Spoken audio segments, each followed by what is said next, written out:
We gotta talk about what is happening in Germany, more specifically, what has been happening in Germany for a year now. So that video was talking about a story that I have not been able to stop thinking about since I learned about it, which is the Cybrothel in Berlin, where guests can go and have intimate, customized experiences with personalized pleasure dolls, to the point where they can not only be a little bit roughed up and tattered and torn, but you can also request them to be delivered covered in blood. There is no human-to-human interaction, which is why it's not held up to the same standards of legality as, say, a normal, regular brothel would. The only interaction you would ever have is via a voice actress who, depending on what level, what tier of experience that you want to have, is hooked up to a live feed and pretends to basically portray the doll, helping to add to the entirely immersive experience. And surprisingly, this story is actually really, really interesting because it has a lot more to do with the intersection of art and sociology and truly the ethics of art than you would really expect. And when I first heard this story, my brain immediately jumped to how porn has kind of insidiously infiltrated itself into the culture and desensitized, so many generations of young men into these really unrealistic standards of what actual intimacy is. And we already know that our brains have such a hard time differentiating between visualization and, emotional sense memory and trauma flashbacks, things like that. This is not to excuse intention over impact, but what a lot of people don't realize is the nature of how and the degree to which this was originally conceived truly as a progressive piece of immersive installation art. Being like the really curious person that I am, I truly wondered what type of person would create this? What type of person would open this type of brothel, knowing the obvious potential for, detriment to our society? And what I found was really, really interesting. So one of the creators is a woman named Alexis Smiley Smith. She's fully American, got her Bachelor of Fine Arts in Seattle. So she's not only a writer and an artist, but she also considers herself a sex feminist, with a lot of her work centering around the ethics of sex businesses. She had an integral part of incorporating the integration of the real life voice actors that I was talking about, that accompany the experience of the dolls with the clients, into the Cybrothel. Looking her up on Sexology Supervisors, it says, Alexis describes her interaction with the clients through the doll, the process of creating the scripts, the management of consent and boundaries, and the importance of sexual empathy. Interesting. And in 2022, after her work with Cybrothel, she went on to be a content creator and voice actress for Cheeks, which, if you don't know, is a platform that is supposedly largely centered around ethical porn and feminist porn. I understand there's a discussion around whether or not the idea of feminist porn is paradoxical in and of itself. I hear ya. I'm just telling you what she proclaims herself to be. And when I was watching interviews and watching videos of her working on the Cybrothel project, it was really, really interesting and surprising to watch the level of meticulousness and intentionality to which she was imbuing into the characters of these pleasure dolls, right? Because they have a very extensive backstory. They have, a lot of personalization when it comes to how they're going to interact with clients as their character. So I definitely found that surprising. And the other main co-creator is an award-winning Austrian filmmaker named Philipp Fussenegger. I hope I said that right. I probably butchered it. Who again has a large body of work that I think that might not shock some people, but I definitely think would surprise some folks. And again, before we get into his body of work, I just feel the need to announce that because I know that discourse is dead, do not make the assumption that I am presenting this information as a means to justify anything or come to any sort of conclusion morally. I'm just presenting the facts here. For instance, Teaches of Peaches, which is a documentary that won the Teddy Award for the best LGBTQ documentary at the 74th International Berlin Film Festival. It's basically about a YMCA children's music teacher named Meryl Nisker. She's from Canada, who redefined herself as a dynamic punk performer named Peaches after she relocated to Germany. She's actually very well known as an icon in certain groups. She's very much about radical liberation and bodily autonomy. And in one of her more talked about performances, she had these apparently these dancing vaginas accompanying a track called Vaginoplasty. And she was almost nearly naked on stage. And apparently with tears in her eyes, she had donned this tank top bearing the words, "Thank God for abortion." And this was after the recent overturning of Roe v. Wade in the United States, leaving millions of women unable to access abortions. But the one that actually really stood out to me was one called I Am the Tigress, about Tisha, the Tigress Thomas. It's the story of a Black female bodybuilder, the struggles and the side hustles that she has to go through trying to make it in that industry. And it's crazy because I took a few clips of that documentary and I watched it, and it's so raw and it's so impactful. And quite honestly, it's the type of stories that I really think need to be told. Or his non-documentary movie Henry, who's basically about this musically talented boy prodigy. Socially challenged, who knows if he's on the spectrum or not, but he's basically bullied at a private school, and his music is the very thing that ends up saving him. So at the end of the day, they are a self-proclaimed Berlin-based group of sex-positive artists interested in creating a safe space for people to explore and connect with their desire and fantasy through the intersection of technology. So it becomes very clear that Philip and Alexis, who both have backgrounds in film, background and careers in fine arts, truly look at this as a piece of progressive, feminist, integrative, immersive, leading edge of creation installation art. That's just how they look at it. And now we start to get to the questions that I couldn't help ask myself, which I think is the really actually interesting part of this whole story, which is, what are the ethics of art? Because as we know, the road to hell is paved with good intentions. As we know, it's always going to be impact over intention.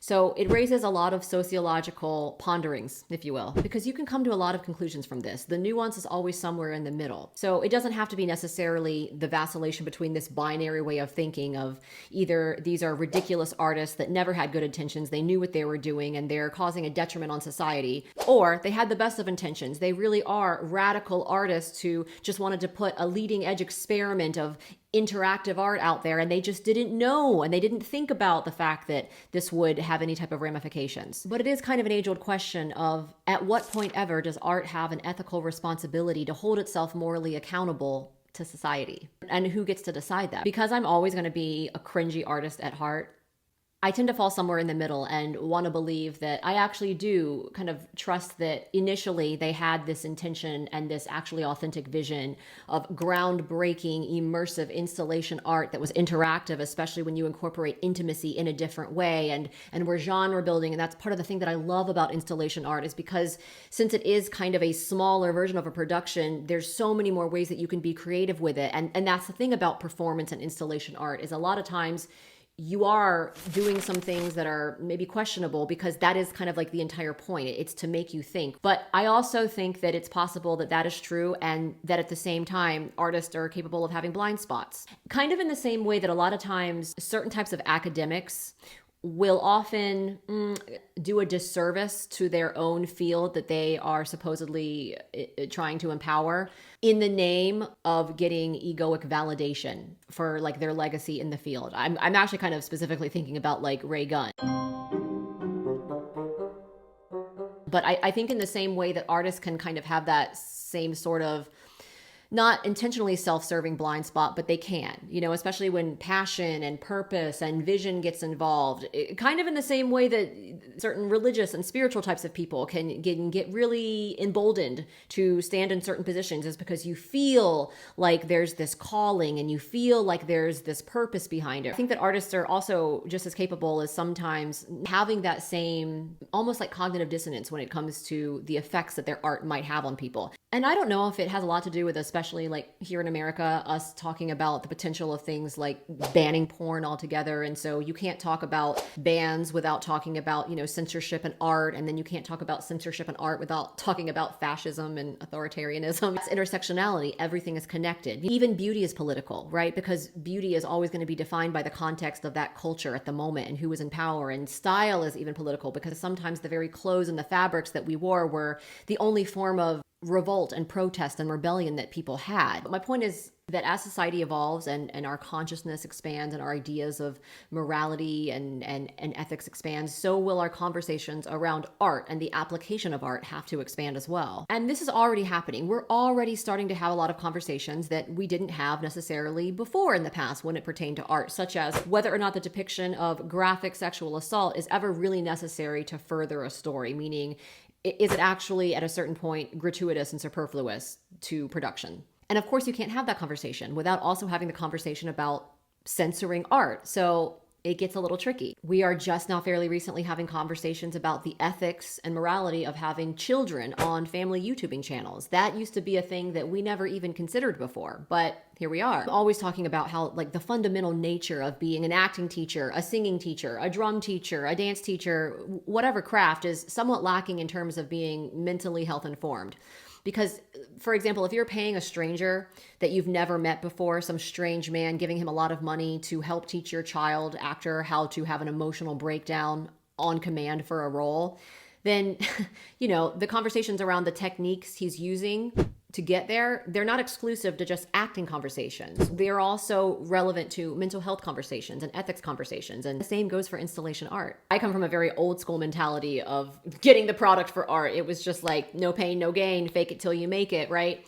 And a lot of the ways that my teachers got certain results out of me would never fly today, but that's what was normal back then. Another conversation that we're having now that would have never entered like the cultural zeitgeist before is about how we depict bad guys, evil villains, and monsters in movies, because a lot of times we tend to just kind of equate monstrous and bad and evil with disabled. The best example I can think of is Anne Hathaway in the adaptation of The Witches, I believe. I think the name of the condition was ectrodactyly. I really hope I'm saying that right. I think it's otherwise known as split hand. But there was a lot of discourse in the disabled community about why isn't what makes you a villain, especially when it comes to movies and film, the way that you act, not necessarily monstrous physical deformities, because if anything, aren't we just perpetuating that stigma and that idea that's really harmful to society? Whether or not you agree with that, whether or not you think that that's ridiculous, again, that's besides the point. I think that the value of this reflection when it comes to this story is not about trying to decide whether or not you think that the intentions of the artist originally were good and whether or not you think the intentions of the artist were actually bad. I think it's more an interesting reflection on how sometimes even the clearest path to somewhere can take us in a completely opposite direction. Very helpful for us to test our own assumptions when it comes to the origin story of things. And as someone that's always been obsessed with philosophy, sociology, anthropology, the human condition, emotional intelligence, somebody that I was talking to the story about said that this is the perfect example of why they hate feminism and why they hate woke culture, because this is what it leads to. And there was even a small part of me that kind of almost understood where they were coming from, right? Because instead of realizing that the entire point is coming to the conclusion that actually opposites are quite often equivalent, and you can go so far in one direction that you actually end up in the exact opposite place of where you wanted to be, right? Such as starting off with something, with the intention of radical feminism and actually ending up with just basically a recreation of another way to facilitate misogyny and violence in these fantastical interactions against women, right? Opposites can often be equivalent. We even say that politically. Sometimes you can go so far left, you can end up on the right and vice versa. But instead of coming to the understanding that things 99.9% of the time are neutral, and our interaction and our context, our social constructionism of the moment, right? Our behavior is the thing that gives it whatever moral basis it stands on. That's what defines it. Instead, we come to the conclusion, oh, this always causes this, which is just not true. And that's not also to justify anything. It's just to have an understanding of how the world works. The point is that radical feminism, woke culture, personal bodily autonomy, of course that can lead to what we're seeing now, but it can also lead to freedom, and it can be both. Because you could also argue that radical conservatism or radical oppression could also lead to the opposite. That in and of itself could lead to radical feminism and liberation if it becomes the catalyst for enough of those oppressed people to revolt and rebel and shift into like the new overcorrection that we always see societies vacillate between. That's all we're seeing in history, these cycles of like overcorrection and culture ideology, overcorrection and vacillation, right? Very rarely ever comfortable in the middle, because that is where logic is. Multiple things can be true at the same time. We really have to remove ourselves from binary thinking, but that's me going on a diatribe. We are the thing that defines anything. Everything is morally neutral. A tool can be a weapon. A medicine can be a poison. Systems and ideologies and mindsets can be used for good. And those same systems, mindsets, and ideologies can be detrimental if they're taken in certain directions. And this is why I think it's such an interesting conversation about censorship with art and potential banning of art. Because quite often the price that we pay for the freedom and liberation that we want in areas is the unfortunate things that we don't want to deal with, the price that we pay for the ability to live that freely and express that freely. Because when human consciousness expands, it expands in all directions evenly, right? It doesn't just expand in one little exclusive direction. You can't just grow your glutes. I feel like no one ever understands what I'm saying when I say that. But if you want to grow in this direction, the price that you will pay for growing and expanding in this direction will always be the capacity to also grow in this direction. Kind of like choosing to actually feel life instead of just being on antidepressants all the time. You're going to get more of the joy, but the price that you are going to pay for being able to experience some of those highs is that you are also going to have to experience some of those lows. There's no perfect system. There's no perfect autopilot way that we can just enforce a certain amount of rules, because it's always people enforcing the rules. And that's the thing that a lot of people don't understand when it comes to banning art or banning books. It's not about whether or not those things per se were detrimental. It's always about who gets to decide if they were detrimental or not. Who gets to decide what is detrimental? Who gets to decide what is art? Even as I was researching this for this video, I went into some of the comment sections of just a few small creators that were talking about this. I'm not going to say it was surprising, but it was definitely quite often at times predictably disturbing. Writer Laura Bates, who wrote The Age of Sexism, How the AI Revolution is Reinventing Misogyny, she goes on to talk about how there's a lot of relevancy here with men abusing their chatbot girlfriends. It's growing exponentially, and the question shouldn't necessarily just be whether or not that's healthy, whether or not people should depend on them, whether or not people should use AI for that, but why are we needing to begin with? Like, people are legitimately experiencing spiritual psychosis through ChatGPT. Like, it's a crazy, crazy time. It's just so funny because technology is partly to blame, but also in a lot of ways, technology, whether it be in the form of installation art, whether it be in the form of chatbots, whether it be in the form of whatever it is bringing to light all of these ways that we are culturally sick as a society. It's kind of like these constant reminders of like fundamentally deep conversations that we are still not having. It just sometimes seems like all we're talking about is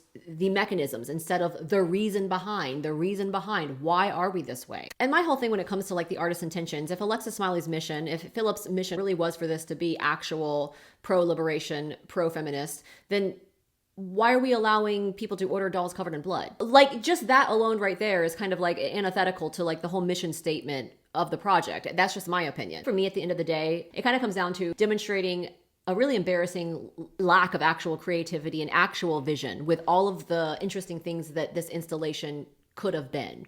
Like, they could have created something actually interesting, but instead we're just delivering the same old dolls that have the same childlike features that are sexualized, like, you know, in every other form of media, to men covered in blood. These are rarely as simple and black and white as we would always want them to be. You know, we're very much binary thinking babies. I'm fairly anti-porn, but I'm definitely not pro-banning porn. Again, it's not necessarily about the porn. It's about who gets to decide what porn is. What else are they going to ban next? It's a part of a bigger issue, especially when it comes to art, censorship, and personal freedoms. And when I was thinking about like the ethics of installation art and thinking about how art has the potential to heal and possibly harm society, it's such an interesting philosophical question. It made me think about Marina Abramovic, who's a very, very famous performance installation artist. And the one exhibit she did where she invited people to come and do what they wanted to do with her physical body. I think she had everything from like a knife and a gun, flowers and everything. And it's interesting trying to put that in the context of this, because even though this does not have any person-to-person contact, it still has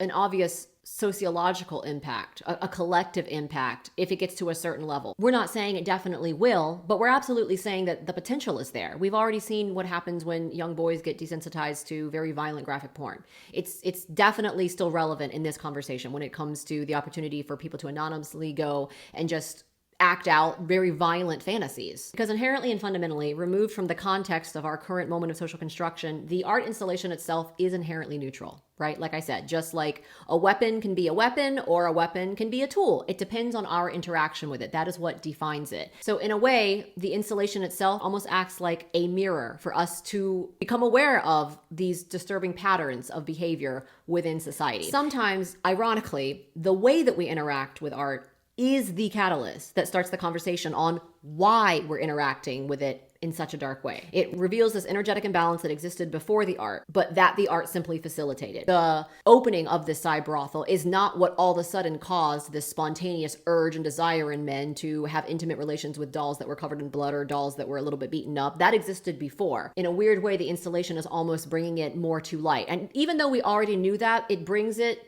to the head in a conversation in a different way. You know, I also think that there's a fairly valid argument in here, especially when it comes to Alexis Smiley Smith, for this being another example of choice feminism, supporting the creation of a woman no matter what, because she might claim to be some radical feminist and, you know, in favor of bodily autonomy and radical liberation, while completely ignoring the fact that at the end of the day, she's actually still doing things that help perpetuate the oppression of women under patriarchy.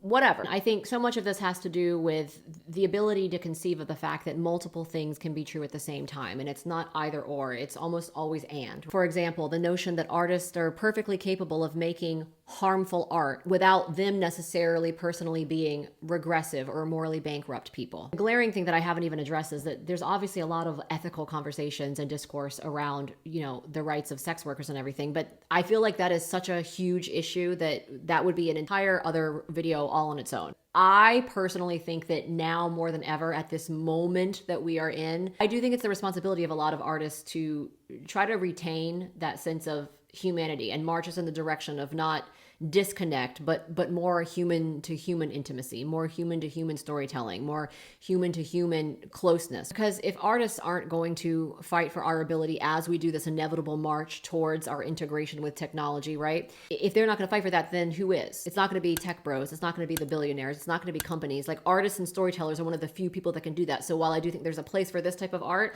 I also think that now more than ever, we need artists that make human art about humans. Please, if you have mental illness or something, I don't think this is the right place to treat it. An invention is not necessarily something bad. It's what we make out of it. So what do you think?